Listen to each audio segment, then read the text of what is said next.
दीपिका को लगी किसकी बुरी नजर। एक के बाद एक क्यों मिल रही हैं मनहूस खबर। क्या दुआ की मम्मी के बुरे दिन हो गए हैं शुरू। नमस्कार दोस्तों। मुंबई की चकाचौंध भरी दुनिया में जहां एक तरफ ग्लैमर की चमक है, वहीं दूसरी तरफ कड़ी मेहनत और कुछ अनकहे समझौतों के साए भी हैं। दीपिका पादुकोण बॉलीवुड की सबसे चमकदार स्टार में से एक रही हैं, लेकिन आजकल ये एक ऐसे तूफान के बीच खड़ी हैं जहां इन्हें एक के बाद एक मनहूस खबरें मिल रही हैं। पहले खबर आई फिल्म स्पिरिट से क्रिएटिव डिफरेंसेस की वजह से इन्हें बाहर कर दिया गया। फिर कल की 2898 एडी के सीक्वल से कमिटमेंट की कमी बताकर इनको हटा दिया गया। क्या यह सिर्फ संयोग है या दीपिका पर किसी बुरी नजर का असर है? दीपिका का सफर वैसे तो हमेशा से ही उतार चढ़ाव भरा रहा है, लेकिन इस बार की चुनौतियां कुछ ज्यादा ही गहरी लग रही हैं। आइए इस पूरी कहानी को विस्तार से समझते हैं, जहां एक हीरोइन की जंग सिर्फ सिल्वर स्क्रीन तक सीमित नहीं है, बल्कि रियल लाइफ की सच्चाइयों से भी होकर गुजर रही है। याद कीजिए 2007 का वो दौर जब एक 21 साल की लड़की नाम दीपिका पादुकोण वो बैडमिंटन कोर्ट से सीधे सिल्वर स्क्रीन पर कूद पड़ी। फराह खान की फिल्म ओम शांति ओम में शाहरुख खान के साथ डेब्यू मिला, एक ब्लॉकबस्टर फिल्म जो 150 करोड़ रुपए से भी ज्यादा की कमाई करके एक धमाल मचा गई। ये फिल्म दीपिका के लिए जादू साबित हुई। एक नेपोटिज्म फ्री लड़की जो मॉडलिंग की दुनिया से आई थी, रातों रात स्टार बन गई। लेकिन सिनेमा की दुनिया इतनी आसान नहीं थी। अगले कुछ सालों में आया स्ट्रगल का दौर। अक्षय कुमार के साथ Chandni Chowk to China flop रही। कार्तिक कॉलिंग कार्तिक भी डूब गई। खेले हम जी जान से भी डिजास्टर साबित हुई। 2011 में आरक्षण और देसी बॉयज जैसी फिल्में आईं, लेकिन ना तो क्रिटिक्स ने सराहा ना ही बॉक्स ऑफिस ने दामन संभाला। दीपिका का करियर ग्राफ तेजी से नीचे की तरफ लुढ़कने लगा। ये वो दौर था जब इंडस्ट्री में सवाल उठने लगे थे कि क्या ये लड़की सिर्फ ग्लैमर तक ही सीमित है। लेकिन दीपिका पादुकोण ने हार नहीं मानी। उन्होंने अपनी मेंटल हेल्थ स्ट्रगल को ओपनली शेयर किया और आज भी वो लाखों लोगों को इंस्पायर करती हैं। फिर इनकी करियर में आया एक टर्निंग पॉइंट। 2012 का साल, फिल्म थी कॉकटेल।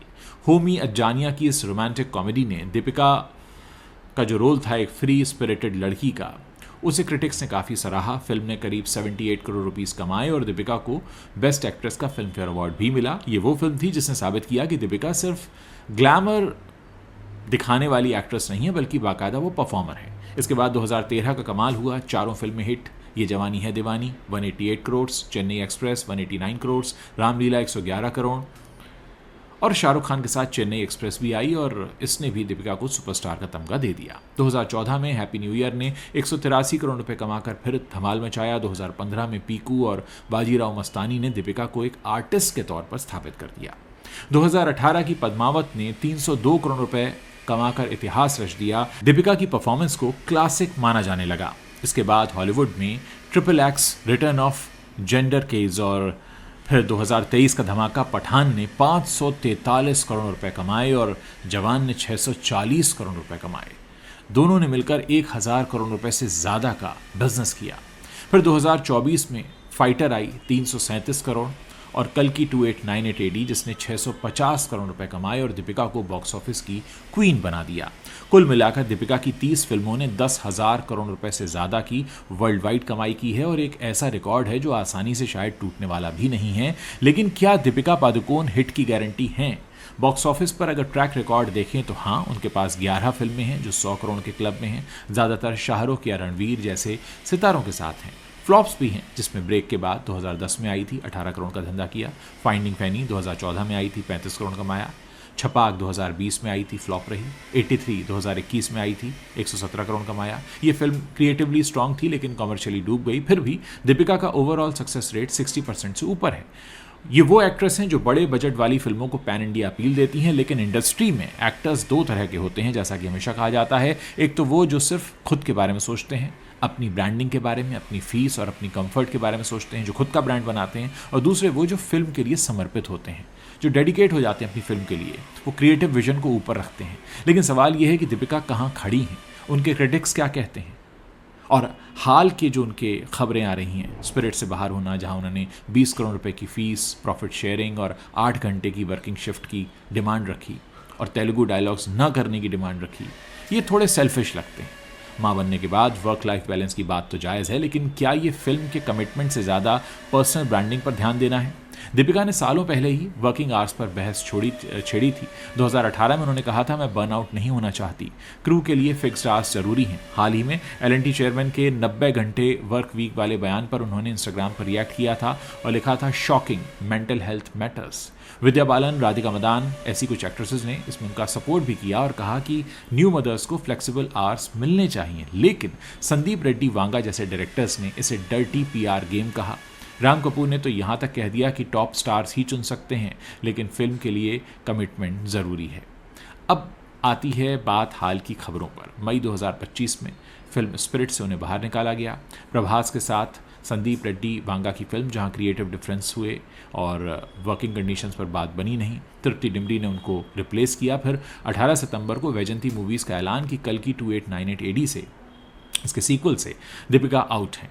फिल्म में उनका रोल सुमति का था, जो पहले पार्ट का क्लिफ हैंगर था। प्रोड्यूसर्स ने कहा कि हम पार्टनरशिप नहीं ढूंढ पाए, फिल्म को कमिटमेंट चाहिए। रिपोर्ट्स में 25% फीस हाइक मांगा गया, 25 लोगों की टीम के लिए 5 स्टार स्टेज मांगे गए, 8 घंटे की शिफ्ट जैसी डिमांड की गई और दोनों फिल्में प्रभास वाली बड़ी प्रोजेक्ट की थी और ये बैक टू बैक एग्जिट्स ने उनकी सोशल मीडिया पर उनके लिए ट्रोलिंग का तूफान ला दिया। तो क्या दुआ की मम्मी के बुरे दिन शुरू हो गए हैं? दीपिका ने चुप्पी साधी, लेकिन 19 सितंबर को इंस्टाग्राम पर एक इमोशनल पोस्ट भी शेयर किया। शाहरुख का हाथ थामे एक फ़ोटो डाला, कैप्शन में लिखा था, ओम शांति ओम के सेट पर 18 साल पहले सीखा, मूवी बनाने का एक्सपीरियंस और लोग ज़्यादा इंपॉर्टेंट हैं सक्सेस से ज़्यादा। ये पोस्ट किंग फिल्म का ऐलान था, शाहरुख के साथ उनकी छठी फिल्म, जहां वो फुल लेंथ रोल में हैं, डायरेक्टेड बाय सिद्धार्थ आनंद। इसमें सुहाना खान, अभिषेक बच्चन, जयदीप अहलावत और अनिल कपूर जैसे स्टार्स हैं। शूटिंग पोलैंड में चल रही है। रिलीज 2026 में है। शाहरुख दीपिका की जोड़ी Om Shanti Om, Chennai Express, Happy New Year, Pathaan, Jawan हर बार हिट रही है। क्या किंग फिर से दीपिका को ट्रैक पर लाएगी? ये सवाल बहुत बड़ा है। एक्टर्स के लिए फिल्में ही सब कुछ होती हैं, ये सच्चाई कड़वी है। अगर फिल्में मिल रही हैं और चल रही हैं तो चेहरा चमकता है, ब्रांड डील्स घर पर आती हैं। लेकिन अगर फिल्में चलना रुक जाएं तो ना तो चमक बचती है और ना ही वो ब्रांड डील्स। दीपिका का आगे का रास्ता क्या होगा, लोग यही सोच रहे हैं। लेकिन ये जो सारी एग्जिट्स हैं, इन्होंने कई तरह के सवाल खड़े किए हैं। क्या दीपिका सिनेमा के लिए समर्पित हैं या ख़राब समय में भी वो अपनी ब्रांडिंग पर ज़्यादा फोकस कर रही हैं? वो कहती हैं, मैं फैमिली टाइम को प्रायोरिटी दे रही हूँ, लेकिन इंडस्ट्री कहती है कि कमिटमेंट दिखाओ तभी रोल्स मिलेंगे। दीपिका का सफ़र एक इंस्पिरेशनल स्टोरी ज़रूर है। डिप्रेशन से लड़ाई लड़ना, फिर शादी, माँ बनना और अब एक नया स्ट्रगल।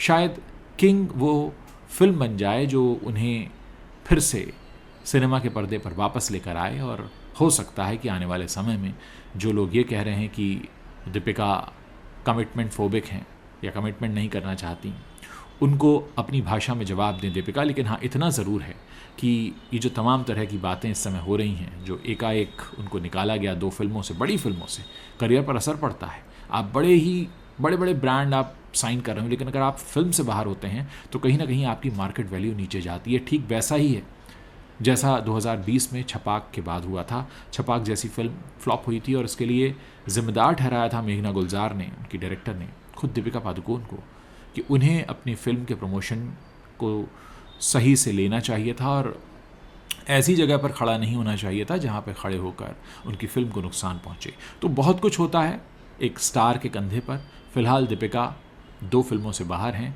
जवाब में वो तीसरी फिल्म लेकर आई हैं। समय बताएगा आगे क्या होता है, लेकिन हाँ, इतना ज़रूर है कि लोगों की निगाहें अब दीपिका पादुकोण पर टिकी हुई हैं।